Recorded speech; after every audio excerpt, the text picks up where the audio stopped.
Hello and welcome to a new Let's Try to Play with me, Matthew Caddis, aka Puggy. So we are going once again full throttle into the Mario Kart series with Mario Kart 64.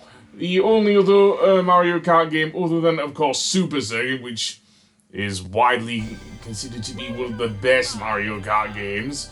This one, however, Mario Kart 64, this really got me into the series, seriously. I always used to borrow my uncle's N64. I used to play on my uncle's N64. I always loved playing this game. Well, this one, maybe Zelda, Mario 64, and, also, can't even think now! And Pokemon Stadium, well, Pokemon Stadium 1 and 2 as well as Pokemon Snap, which I have already covered on my channel, so that being said, let's go to the thing. So we have the choice of various different characters: Mario, Luigi, Peach, Toad, Yoshi, DK, Wario, and Bowser. Yeah, no DK Jr. in this one, and no, dare I say, thing. So, I'm gonna go with Luigi. He may not be the Pope in this version, but he certainly is number one. Yes, because if we're going by the thing, and yes, I've actually played this at work. That's why I have a gold thing there. Anyway, yeah, I'm gonna play as my favorite Mario brother.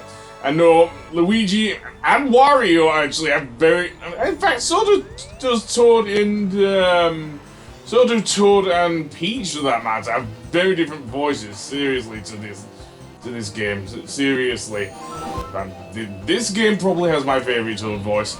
Yeah, sorry, Samantha Kelly and Jen Taylor, I am not a big fan of their Toad, they're a bit too shrill for my liking. I actually like Isaac Marshall's Toad voice, but I'm playing as Luigi, and here he's voiced by Charles Martinet, as he will be in later games, although in this game he kind of has a much deeper voice, seriously.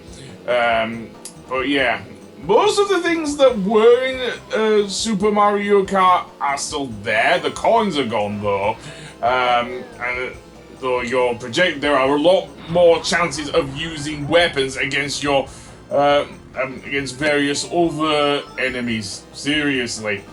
In my opinion, Mario Kart 64 probably put forward a lot of ideas for other, which were put into better things by other kart racers, such as, well, Crash Team Racing, for example. I mean, I am going to go on record and say that I actually like Crash Team Racing more than both versions, that is, both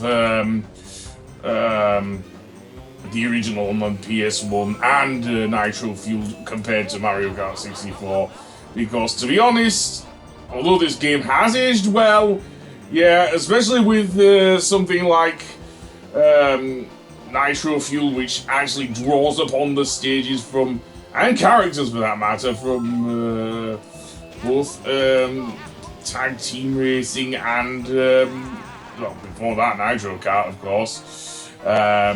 So yeah, I'm not doing well at all. Though, I still like this game despite the shortcomings and... Oh, Blue Shell. And this time it's not a... What the hell happened there? Keep in mind I cannot reverse the thing, and quite rightly so in my opinion, because... Yeah. But yeah, Luigi's voice. Let's go back to Luigi's voice in this game, because Charles Martinet gave him like less nasal voice than he would have in later games. Again, that's probably due to Charles Martinet's age and everything, but it is noticeable in this game. I mean, this game being released in like 1996, 1997, and messing up royally. So yeah. Oh, and apparently gunned it to first place! Well done, Luigi! And so, yeah. And yeah, that's another thing. As I say, he's in the Japanese version of Mario Kart 65, Luigi's voice is actually quite high. Seriously. And he actually says... he doesn't actually say Luigi's the Pope, but he says Luigi's the top. a very high-pitched voice, seriously. I don't know, I'm still more of a fan of Charles Martinet's voice. I just heard it more than I have who was in the thing. Yeah. As for Bowser, Bowser does not have a voice. Yeah, no Kenny James or Scott Burns here. Oh no. Wasn't until I think Super Mario Sunshine that Bowser got a voice in the games. Same with Yoshi, he won't get a voice. He just has the noise from Super Mario World. And Donkey Kong just makes gorilla noises. So yeah, no.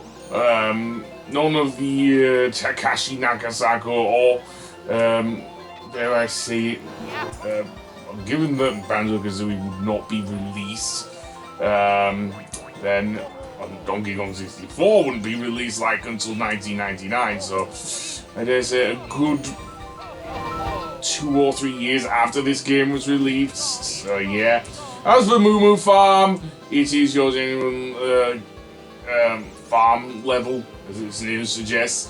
There are obstacles in the form of the Monty Moles, which honestly appear as sprites, which honestly is somewhat jarring. Then again, some of the projectiles that you throw at various enemies are also sprites. Seriously. I know the carts! Seriously, the carts themselves.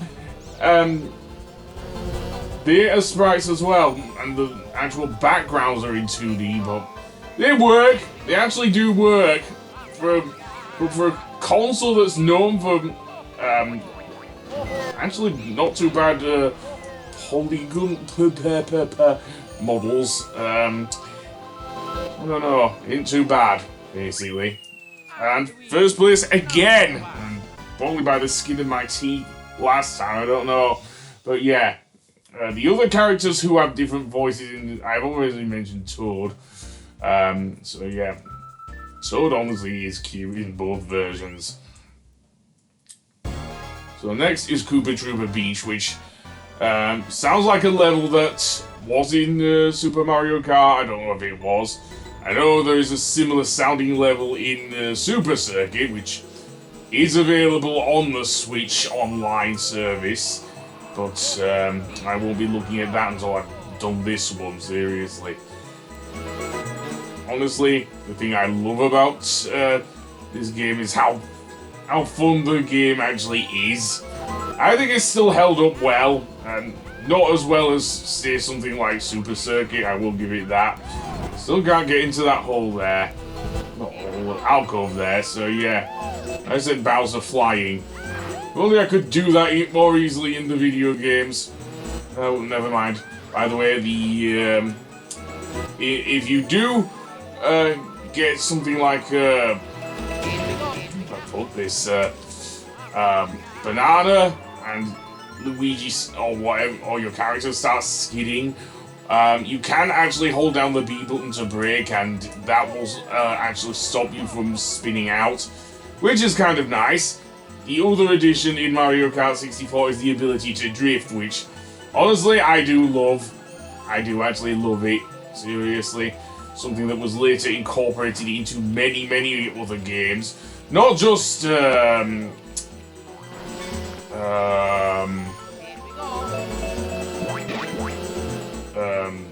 like Crash Team Racing and Speed Freaks, etc. God knows how many other kart races that were released, but also like the Burnout series, seriously. Well, that was a lot more insane, and it's probably not one of my, well, it is one of my favourite game series actually, is Burnout. If only Criterion hadn't been sold to EA, seriously. I am not a big fan of EA, mostly because of their the notoriety they've got for is it microtransactions? Then again, Activision are also as guilty as sin for that as well. I mean, one need only look at Crash Team Racing Nitro Fueled, for example, for that. Seriously, that is overburdened with microtransactions. And let's talk about narrow ways, seriously. If Bowser hadn't spun out, I think I would have ended up behind. Okay, can I salvage this one? Probably not. Well, I can settle for second place. Although Bowser was on my tail there, seriously. Right, with that done, let's go to I think the final level there. This one actually does have 4 races per cup.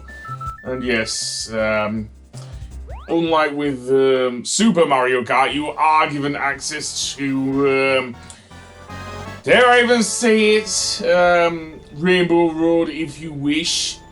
Although you do have to go through some very tough levels to get to Rainbow Road in Super Mario Kart 64. As for the Calamari Deserts, this level is synonymous with those annoying trains because if you don't stop at each of the checkpoints, what will happen is that you'll get knocked into the oncoming train, seriously. So you'll have to stop. Oh, well timed with my commentary. That doesn't always happen. Again, since I'm doing this live, that's a given. So, yeah. Is that trainer sprite? I don't know. And, okay, who's, Pikachuing me now? Seriously. Okay, get those out and fling you. Okay, and no Yoshi. Besides, we can't have him calling you Mama Luigi anymore. Seriously. Especially since he hasn't... he's had to save Luigi canonically in the games. Seriously, that was a thing, of course, in Yoshi's Island. And many other Yoshi's Island games. Don't get me started on the Yoshi's Island. I was not a fan of that one. So yeah. Stop and go. Okay, and the Boo power-up. Is that new? I don't know, actually. It turns you invisible for a short period of time. So that's cool, I guess.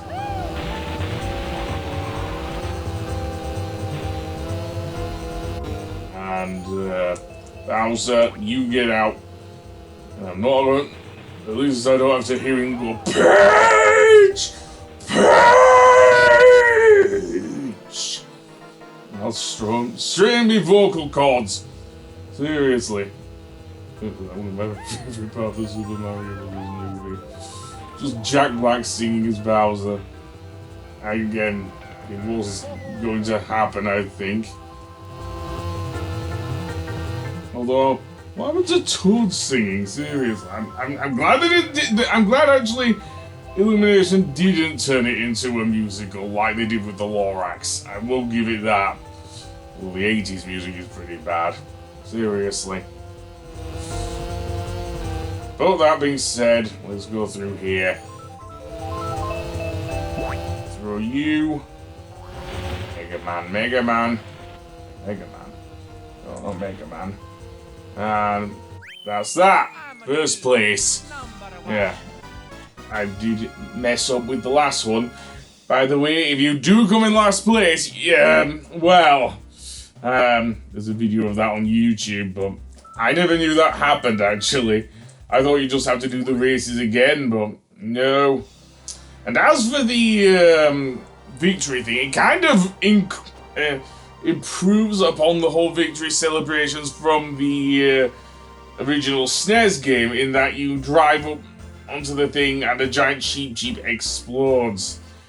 So yes. And this victory music is etched into my brain now. Seriously. And of course, like before, there's a Cheep Cheep balloon right above you, which will explode and send out the victory trophy to whoever wins.